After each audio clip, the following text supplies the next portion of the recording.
నమస్కారం.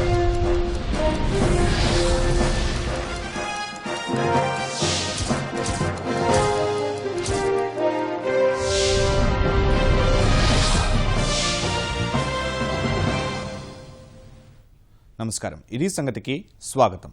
ఆఖరి ఆశలు అడియాశలే అయ్యాయి. ఏదో అద్భుతం జరిగైనా శాంతికి అవకాశం లేదా అన్న ఎదురుచూపులను కర్కశంగా చంపేసింది ముష్కరమూక. దొంగ దెబ్బతో భారత సైనిక శిబిరంపై దాడితో ఆఖరి దారులు మూసుకుపోయేలా చేసింది. ఆ దాడి ఉగ్ర మూలాలు తేలింది మళ్లీ అక్కడే. ప్రేరేపించి, ప్రోత్సహించి, పెంచి, మారణాయుధాలిచ్చి సరిహద్దులు దాటించింది అదే ఉగ్ర కార్ఖానా. కశ్మీర్ లోయలో ఉరీలో సైనిక శిబిరంపై జరిగిన ఉగ్రదాడి వెనకున్నది పాక్ ప్రేరేపిత మూకలే అని స్పష్టంగా రుజువైంది. అందుకు అన్ని ఆధారాలు కనిపిస్తున్నా దాయాది మాత్రం నిస్సిగ్గుగా ఇంకా సాక్ష్యాలు కావాలంటూ పాత పాచిపాటే పాడుతోంది. ఇప్పుడేం చేయాలి? ఎంతకాలం ఆ ఆరని కుంపట్లు భరించాలి? ముల్లుని ముల్లుతోనే తీయాలా? దశాబ్దాలు బాధిస్తున్న గాయాల్ని ఇంకా అత్యున్నత సంయమనం పేరిట భరిస్తూనే ఉండాలా? ఇప్పుడు దేశమంతా ఇదే చర్చ. ఏ ఇద్దరు కలిసినా దెబ్బకు దెబ్బ కొట్టాలా, మరేం చేయాలనే మాటామంతి. ప్రతీకారేచ్ఛతో రగిలిపోతున్న సైన్యానికి ధీటుగా స్పందించమని ఆదేశాలైతే ఇచ్చారు. కానీ మొత్తంగా పాకిస్తాన్పై ఎలాంటి వైఖరి అవలంబించబోతున్నారు? ఆ నిర్ణయం కోసం అందరి నిరీక్షణ.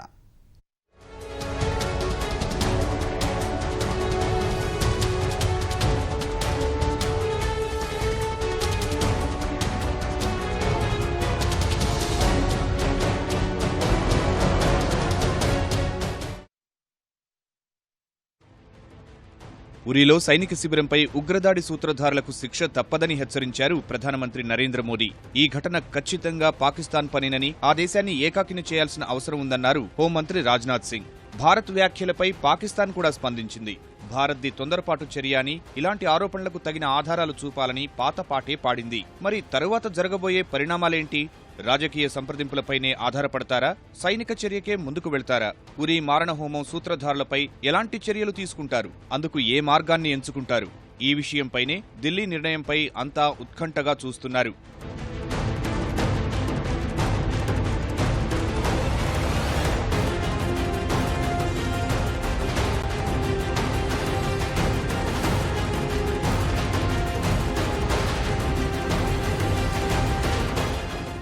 అసలు ఈసారి చోటు చేసుకున్న ఘటన అంత తేలిగ్గా తీసుకోదగింది కాదు. కారణం, ఉరీ సెక్టార్లో ఉగ్రవాదులు తెగబడి ఎవరూ ఊహించని విధంగా ఏకంగా భారత సైనిక స్థావరంపై దాడి చేయటమే. 26 ఏళ్ల కాలంలో ఈ స్థాయిలో దాడి జరగడం ఇదే తొలిసారి.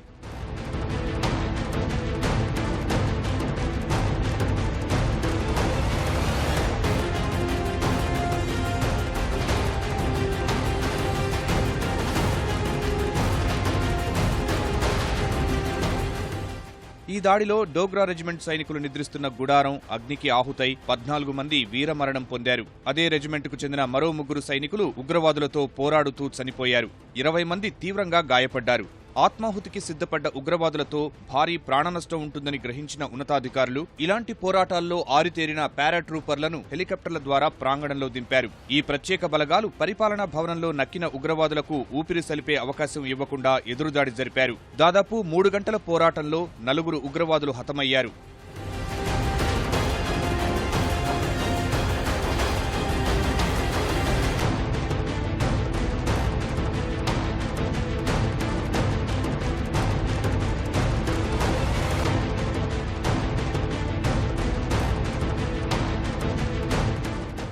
వాస్తవాధీన రేఖ వద్ద ఉన్న శిబిరాల్లో అతి ముఖ్యమైనది ఉరీ బేస్. ఇందులో దాదాపు 12,000 మంది వరకు సైనికులు ఉండేందుకు అవకాశం ఉంది. 12వ బ్రిగేడ్కు ఇదే ప్రధాన కార్యాలయం. వాస్తవాధీన రేఖకు దగ్గరగా ఉన్న ఈ శిబిరం దిగువ భాగంలో ఉండటం వల్ల ఎత్తైన ప్రదేశం నుంచి స్పష్టంగా కనిపించేలా ఉంటుంది. పాక్ సైనిక పోస్టుల నుంచి నిరంతరం గమనించే అవకాశం ఉంది. అందుకే ఉరీ సెక్టార్ను ఉగ్రవాదులు లక్ష్యంగా చేసుకున్నట్టు తెలుస్తోంది.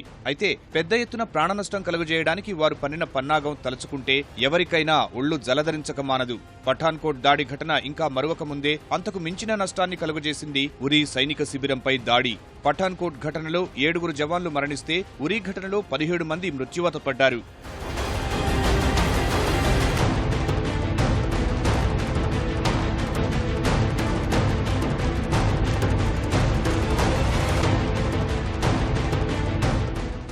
ఈ ఈ స్థాయిలో ప్రాణనష్టంపై భారత్ తీవ్రంగానే స్పందించింది. పాకిస్తాన్ను తీవ్రవాద దేశంగా పేర్కొంటూ ఆ దేశాన్ని ఏకాకిని చేయాలని అంతర్జాతీయ సమాజానికి పిలుపునిచ్చింది. ఇస్లామాబాద్లో జరగనున్న సార్క్ సదస్సులో ప్రధానమంత్రి మోదీ పాల్గొనే అవకాశాలు లేనట్టే కనిపిస్తున్నాయి. ఈ సమావేశంలో పాల్గొనాలా వద్దా అన్న విషయంపై ఇంకా నిర్ణయం తీసుకోలేదు. ఎందుకంటే ఉరీ దాడిలో పాక్ హస్తం స్పష్టంగా బయటపడింది. ఉగ్రవాదులు వాడిన ఆయుధాలపై పాకిస్తాన్ ముద్రలు కనిపించాయి. వీరంతా జైషే మహమ్మద్ సంస్థకు చెందిన వారిగా భావిస్తున్నారు. ఇంత స్పష్టంగా ఆధారాలు కనిపిస్తున్నా పాక్ మాత్రం తనకేం తెలియదన్నట్టు వ్యవహరిస్తోంది.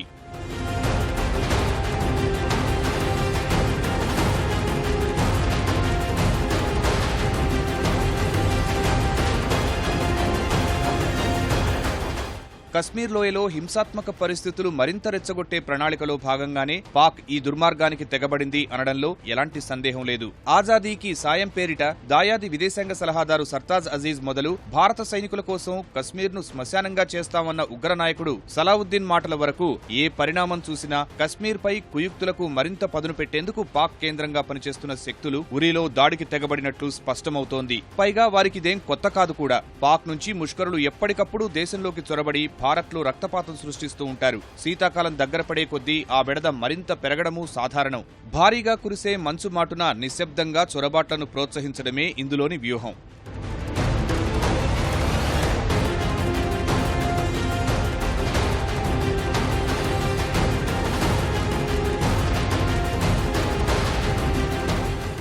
ప్రస్తుతం కూడా శీతాకాలం సమీపిస్తోంది. అంటే హిమపాతం కారణంగా చొరబాట్ల ముప్పు కూడా పెరగబోతోంది.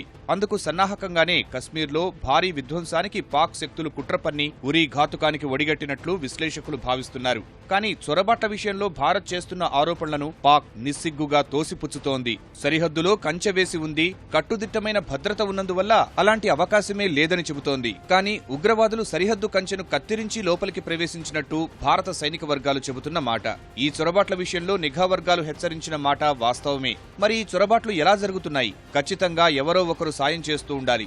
ఈ నేపథ్యంలో పాకిస్తాన్ వైపే వేళ్లు చూపిస్తున్నాయి. ఆ దేశం ఎంతలా అరిచి గీపెట్టినా జరుగుతున్న పరిణామాలు, గతంలో జరిగిన సంఘటనలు వీటిని ధ్రువపరుస్తున్నాయి. వాస్తవానికి సరిహద్దులో రెండు దేశాల భద్రతా ఏర్పాట్లు భారీ స్థాయిలో ఉంటాయి. సైన్యం కంటికి రెప్పలా కాపలా కాస్తూ ఉంటుంది. వాటితో పాటు పెద్ద ఎత్తున కంచె నిర్మాణం ఉంటుంది. అంతేగాక ఆ కంచెలకు పశువుల మెడల్లో కట్టే గంటలను ఏర్పాటు చేస్తారు.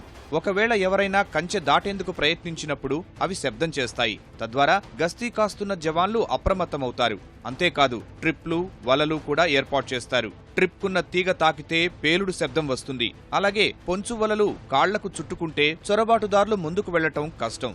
సరిహద్దులో కంచె నిర్మాణానికి అవకాశం లేని చోట్ల కంటికి కనిపించని విధంగా రక్షణ వ్యవస్థ ఉంటుంది. అంటే ఏరియల్ సర్వేతో పాటు లేజర్ కిరణాలతో అక్కడ రక్షణ వ్యవస్థను ఏర్పాటు చేస్తారు.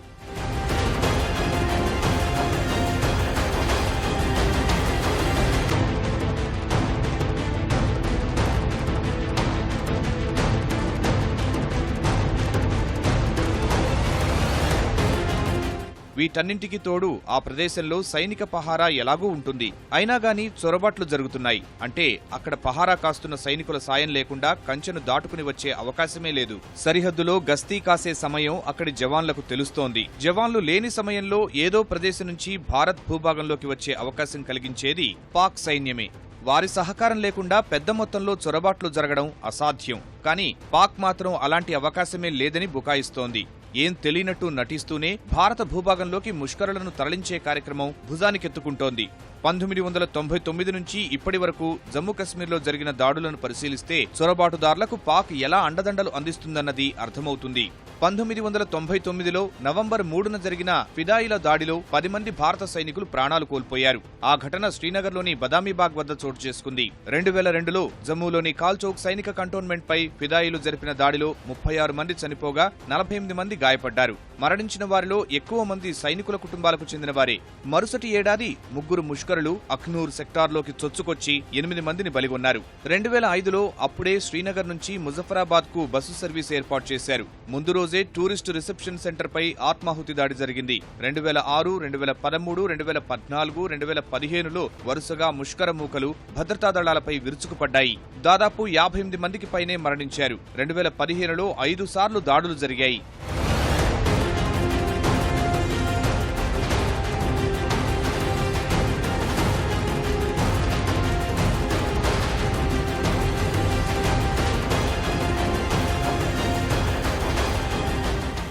ఈ ఫిబ్రవరిలో శ్రీనగర్ శివారులోని ప్రభుత్వ భవనంలో జరిపిన కాల్పుల్లో 3 జవాన్లు మరణించారు. జూన్లో శ్రీనగర్ జమ్మూ జాతీయ రహదారిపై వెళుతున్న సీఆర్పీఎఫ్ కాన్వాయ్పై జరిగిన దాడిలో 8 మంది సైనికులు మృత్యువాత పడ్డారు. ఈ ఘటనలన్నీ సరిహద్దు ఆవరణ నుంచి వచ్చిన తీవ్రవాదులు జరిపినవే. వారు ఉపయోగించే ఆయుధాలు, భాషా తదితర విషయాలను బట్టి వారికి పాక్ అండదండలు పుష్కలంగా ఉన్నాయని తేటతెల్లమైంది. ఈ జనవరి నుంచి జూన్ వరకు 90 సార్లు చొరబాటు యత్నాలు జరిగినట్టు కేంద్ర హోంశాఖ వెల్లడించింది. అంటే పరిస్థితి ఎలా ఉందో అర్థం చేసుకోవచ్చు. గతేడాదితో పోలిస్తే 61 సార్లు అధికంగా చొరబాటు యత్నాలు జరిగాయి. ఈ ప్రయత్నాల్లో 54 సార్లు వాళ్లు విజయం సాధించగలిగారు.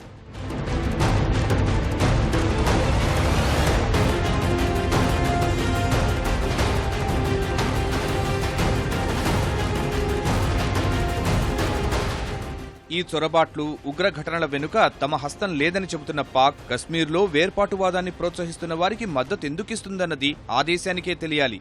నిషేధిత ఉగ్రవాద సంస్థలకు చెందిన ముష్కర నేతలు ఆ దేశంలో కులాసాగా ఎలా తిరగగలుగుతున్నారో సూటిగా సమాధానం చెప్పాలి. దేశ విభజన నాటి నుంచి కశ్మీర్ అంశంలో జోక్యం చేసుకుంటూ అక్కడ అశాంతికి ఆజ్యం పోయడం అలవాటుగా మారిన పాకిస్తాన్ చెప్పే మాటల్ని ఇప్పుడు ఎవరూ నమ్మే పరిస్థితిలో లేరు. పాకిస్తాన్ అంతటా కశ్మీర్పై భారత్కు వ్యతిరేకంగా కొందరు చేస్తున్న వ్యాఖ్యలు, చేపడుతున్న కార్యక్రమాలైతే ఎప్పుడో హద్దులు దాటేశాయి. తీవ్రవాద మూకలకు చెందిన నేతలు ఏదో నోరు పారేసుకుంటున్నారంటే సరే కానీ బాధ్యతాయుతమైన పదవుల్లో ఉన్న నేతలు కూడా ఇష్టానుసారం మాట్లాడుతూ తమ వైఖరిని బయటపెట్టుకుంటున్నారు.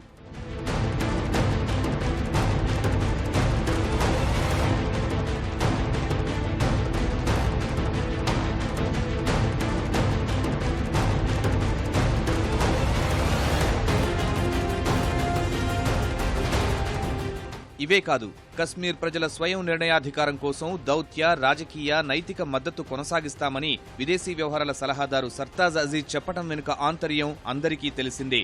జమాతుద్దవా అధినేత హఫీజ్ సయీద్, హిజ్బుల్ ముజాహిదీన్ చీఫ్ సలావుద్దీన్ వంటి ముష్కర నేతలు పాక్ భూభాగం నుంచి రెచ్చగొడుతున్నా తమకేమీ తెలీదని చెప్పడాన్ని ఎలా అర్థం చేసుకోవాలి? పాకిస్తాన్ ఈ వక్రబుద్ధి ఈనాటిది కాదు. కశ్మీర్ ప్రజల విషయంలో 1000 ఏళ్ల పోరాటానికైనా సిద్ధమని దివంగత ప్రధాని బెనజీర్ భుట్టో నుంచి ఇప్పటి ప్రధాని నవాజ్ షరీఫ్ వరకు అక్కసు వెళ్లగక్కుతూనే ఉన్నారు. అలాంటి చరిత్ర ఉన్న పాక్ ఇప్పుడు సుద్దులు చెబుతూ ఉంటే వినేవారెవరు? అంతర్జాతీయ సమాజానికి కూడా పాక్ పన్నాగాలు ఒక్కొక్కటిగా తెలుస్తున్నాయి. పాక్ వైఖరి గురించి ఆ దేశంతో అంటకాగుతున్న దేశాలకు ఇంతకు ముందే తెలిసినా తమ స్వార్థ ప్రయోజనాల రీత్యా అవి అంత త్వరగా బయటపడటం లేదు. ఉరీ ఘటనతో దేశవ్యాప్తంగా తీవ్ర ఆగ్రహావేశాలు వ్యక్తమవుతున్నాయి. పాకిస్తాన్కు ఎలాగైనా బుద్ధి చెప్పాలనేదే అందరి అభిప్రాయం. భారత్ అంటే ఏంటో ఆ దేశానికి ఒకసారి రుచి చూపాలి అన్నదే ప్రతి ఒక్కరి అభిమతం. ఇక ఏమాత్రం మెతక వైఖరి అవసరం లేదని ముక్త కంఠంతో అభిప్రాయపడుతున్నారు. ఈ పరిస్థితుల్లో భారత్ ముందున్న ప్రత్యామ్నాయాలు ఏంటి? దాడి కారకులను శిక్షించకుండా వదిలిపెట్టేదే లేదని ప్రకటించారు ప్రధాని మోదీ. అంటే భారత్ ఏం చేయనుంది? ఉగ్రవాద చర్యల్ని సహించేది లేదని గట్టి సంకేతం ఇచ్చేందుకు పాక్ భూభాగంలో ఉన్న ఉగ్రవాద శిబిరాలపై సైనిక చర్య చేపడతారా? ఉరీలో దాడికి సంబంధించి ఇప్పటివరకు ఏ ఉగ్రవాద సంస్థ బాధ్యత తీసుకోలేదు. మరిప్పుడు ఎవరిపై చర్య తీసుకుంటారు? అంటే మొత్తం ఉగ్రవాద శిబిరాలపై దాడి చేసే అవకాశం ఉందా? భారత విదేశాంగ విధానం బట్టి చూస్తే దుందుడుకు చర్యలు తీసుకునే అవకాశాలు కనిపించటం లేదు. రాజకీయ, దౌత్య, ఆర్థిక పరంగా ముప్పేట దాడి చేసే యోచనలో ఉన్నట్టు తెలుస్తోంది. అయితే అంతర్జాతీయంగా పాక్ను ఏకాకిని చేస్తేనే అనుకున్న ఆ లక్ష్యం నెరవేరే అవకాశాలు కనిపిస్తున్నాయి.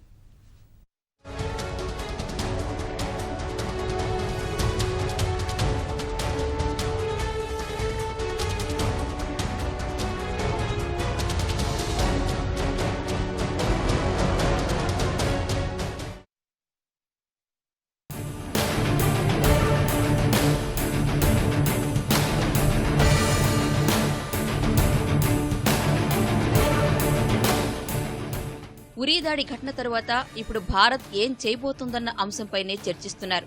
దేశంలోనే కాదు, ప్రపంచవ్యాప్తంగా కూడా భారత్ ప్రతిచర్య ఎలా ఉండబోతుందన్న విషయంపైనే దృష్టి సారించాయి. గతంలో మాదిరిగా సంయమనం పాటిస్తుందా, లేక దూకుడుగా నిర్ణయాలు తీసుకుంటుందా అన్న అంశాలు ఆసక్తిగా గమనిస్తున్నాయి. సైన్యం మాత్రం ప్రతీకారేచ్ఛతో రగిలిపోతున్నట్టు తెలుస్తోంది.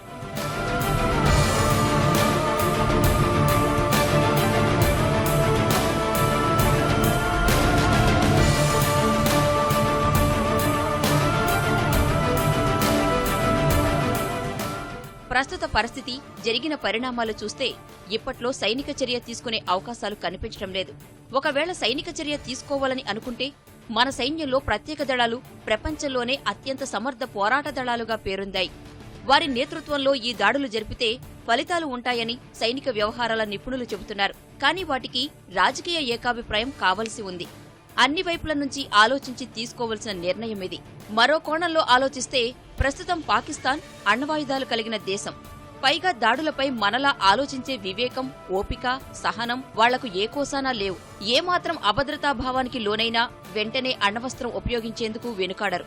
ఇప్పటికే చాలాసార్లు అదే మాటను ఆ దేశ పాలకులు, సైనికాధికారులు, ఉగ్రముఖలు చెబుతూనే ఉన్నారు. వాటికి తోడు ఇప్పుడు ఎలాంటి పరిణామాలనైనా ఎదుర్కొనేందుకు సిద్ధంగా ఉన్నామని ఆ దేశ సైన్యం చెబుతుండడాన్ని బట్టి చూస్తే వారి ఆలోచన ధోరణి అర్థమవుతోంది.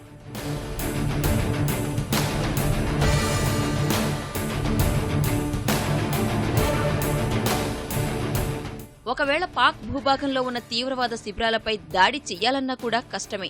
అలాంటి నిర్ణయం తీసుకుంటే 2011లో అబోటాబాద్లో లాడెన్ను మట్టుబెట్టిన అమెరికా తరహాలో దాడి చేయాల్సి ఉంటుంది. పక్కా ప్రణాళికతో క్షణాల వ్యవధిలోనే మొత్తం పూర్తి చెయ్యాలి.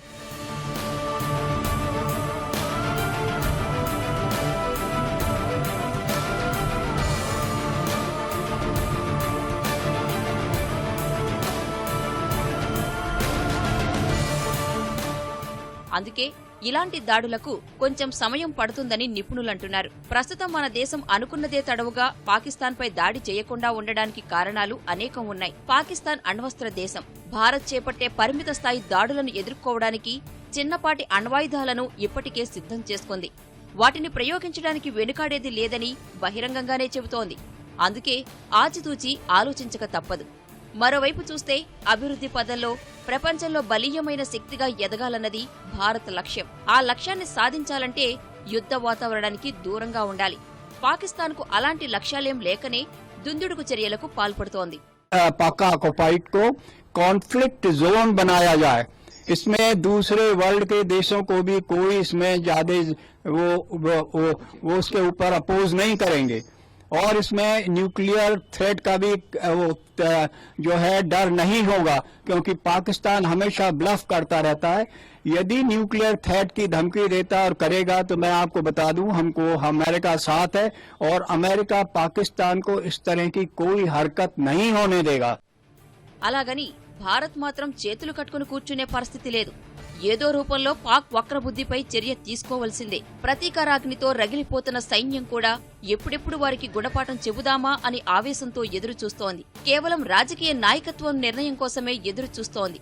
దానికి తగ్గట్టే ప్రభుత్వం ఎలాంటి నిర్ణయం తీసుకున్నా అమలు చేయడానికి వీలుగా పాకిస్తాన్తో ఉన్న నియంత్రణ రేఖ వెంబడి సైనిక బెటాలియన్లు, వైమానిక దళ స్థావరాల వద్ద పూర్తి స్థాయిలో సన్నద్దతతో ఉన్నారు. అదనపు బలగాలు సరిహద్దులకు తరలి వెళుతున్నట్లు సమాచారం. ఉరీ దాడికి ప్రతిస్పందించే హక్కు భారత సైన్యానికి ఉందన్న సైనిక కార్యకలాపాల director general lieutenant general Ranbir Singh సైన్యానికి ఆ సత్తా కూడా ఉందని స్పష్టం చేశారు. That the Indian Army remains prepared to thwart any nefarious designs of the adversary, and any evil designs of the adversary shall be given a befitting response by us. పాకిస్తాన్కు సైనిక పద్ధతిలో బుద్ధి చెప్పేందుకు వ్యూహకర్తలు ప్రభుత్వానికి వివిధ మార్గాలను సూచిస్తున్నారు. ఓ విధంగా సరిహద్దులు దాటకుండానే పాకిస్తాన్ సైన్యం మూల్యం చెల్లించేలా చేసేందుకు ఆ దేశ సైనిక శిబిరాలు, బంకర్లు లక్ష్యం చేసుకుని శతఘ్నులు భారీ మోర్టార్లతో విరుచుకుపడవచ్చు. నియంత్రణ రేఖ వెంబడి సాగే పాకిస్తాన్ గస్తీ బృందాల్ని మాటువేసి మట్టుబెట్టవచ్చు. తద్వారా ఆ దేశ సైనిక కదలికల్ని అస్తవ్యస్తం చేయవచ్చు. కానీ అలాంటి ఏ చర్యకైనా అవతలి వైపు నుంచి ప్రతిస్పందన తప్పకుండా ఉంటుంది. అలాంటి చర్యలు ఎదుర్కోవడం పెద్ద కష్టమేమీ కాదని సైనిక వర్గాలు చెబుతున్నా అది మాటల్లో అనుకున్నంత చిన్న విషయం కాదు. అలాగే మెరుపుదాడులు, పదాతిదళ విభాగాలు లేదా సంప్రదాయేతర యుద్ధరీతుల్లో సుశిక్షితులైన ప్రత్యేక దళ కమాండోలను ఉపయోగించి నియంత్రణ రేఖ అవతల సైనిక లక్ష్యాలపై దాడులకు అవకాశాన్ని పరిశీలించవచ్చని చెబుతున్నారు.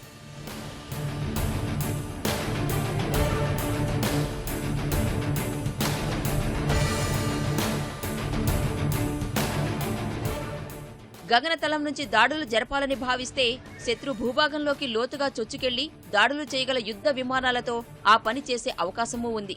కొందరు ఆ దిశగానూ సూచనలు చేస్తున్నారు. ఆ దిశగా నిర్ణయం తీసుకుంటే అత్యాధునిక యుద్ధ విమానాల సాయంతో ఎంపిక చేసిన లక్ష్యాలపై పరిమిత స్థాయిలో ఆకస్మిక దాడులు చేసే అవకాశం ఉంది. కానీ ఇక్కడో సమస్య ఉంది. పాకిస్తాన్ గగనతల రక్షణ వ్యవస్థ మొత్తం భారత్ను దృష్టిలో పెట్టుకుని ఏర్పాటు చేసింది. అందుకే ఈ విషయంలో చాలా జాగ్రత్తగా ఆలోచించి నిర్ణయం తీసుకోవలసి ఉంటుంది. ఎందుకంటే ప్రతిచర్యల్లో భాగంగా భారత్ యుద్ధ విమానాలపై భూతలం నుంచి గగనతలంలోని లక్ష్యాలను ఛేదించే క్షిపణులతో విరుచుకుపడవచ్చు. ఇంతకు మించి పాకిస్తాన్కు గట్టి బుద్ధి చెప్పాలి అనుకుంటే సరిహద్దులు దాటే అంశాన్ని భారత్ పరిశీలించాల్సి ఉంటుంది. దీనికి రాజకీయ నాయకత్వ నిర్ణయం అవసరం. ये लड़ाई हमको ही लड़नी पड़ेगी. ये लड़ाई में ना हमारे साथ ना अमेरिका आएगा, ना फ्रांस आएगा, ना रशिया आएगा. जब अमेरिका के ऊपर हमला हुआ तो अमेरिका ने घुसकर लादेन को मार दिया. अगर हमारे साथ ओबामा की इतनी दोस्ती है, हाँ, तो हमें मदद करिए, लेकिन नहीं करेंगे वो. ये नीति है उनकी, हमको समझ लेना चाहिए. और इसलिए ये लड़ाई जो है हमारी हिंदुस्तान की अकेले की लड़ाई है. हमको लड़ना पड़ेगा. देश आपके साथ है.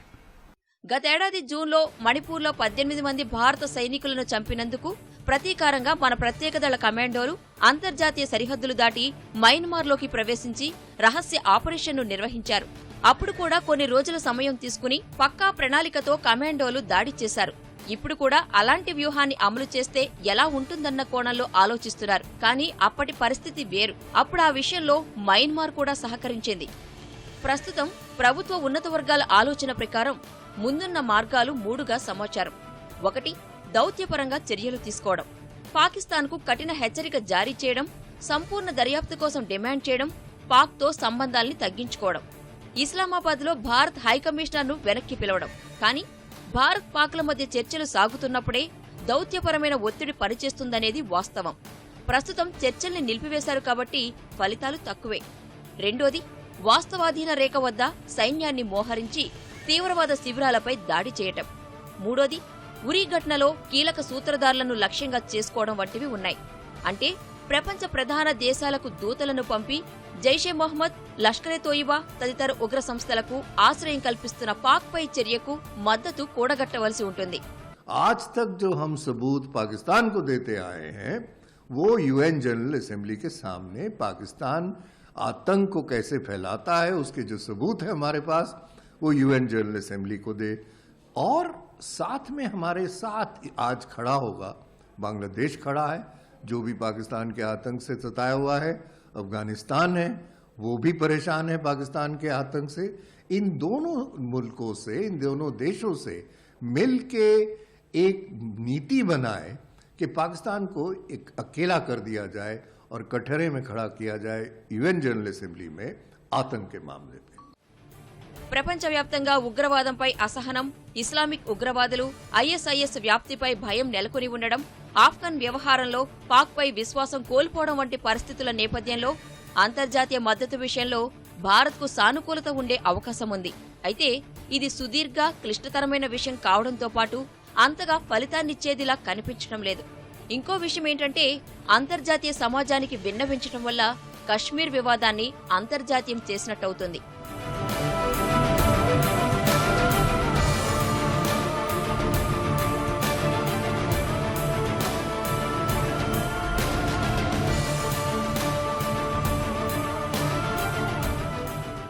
ఆర్థికంగా కూడా పాక్ను ఒత్తిడిలో పడేలా చేయవచ్చు. పాక్తో వాణిజ్య ఒప్పందాల్ని రద్దు చేసుకుని భారత్లోకి పాక్ దిగుమతులన్నింటిపైనా నిషేధం విధించాల్సి ఉంటుంది. ఆర్థిక కార్యకలాపాలు తగ్గించుకోవాలని ఇతర దేశాల్ని కోరవచ్చు. పాక్పై ఆంక్షలు విధించాల్సిందిగా ఐరాసకు విజ్ఞప్తి చేయవచ్చు. పీఓకే బలూచిస్తాన్లో జరుగుతున్న మానవ హక్కుల ఉల్లంఘన విషయాల్ని గతంలో మాదిరిగానే అంతర్జాతీయ సమాజంలో ఎండగడితే పాక్ తప్పకుండా ఇరకాటంలో పడుతుంది. ఇప్పటికే ఈ విషయంలో పాక్ కక్కలేక మింగలేక అవస్థలు పడుతోంది. ఆ డోసు కాస్త పెంచితే తప్పకుండా దారికొచ్చే అవకాశాలు కనిపిస్తున్నాయి.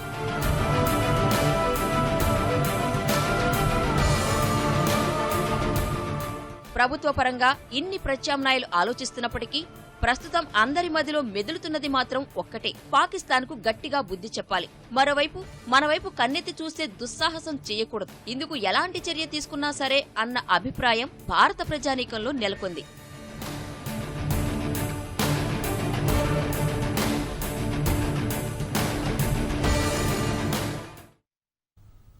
మరిన్ని విభిన్న కథాంశాలతో మరో ఇది సంగతిలో కలుసుకుందాం. నమస్కారం.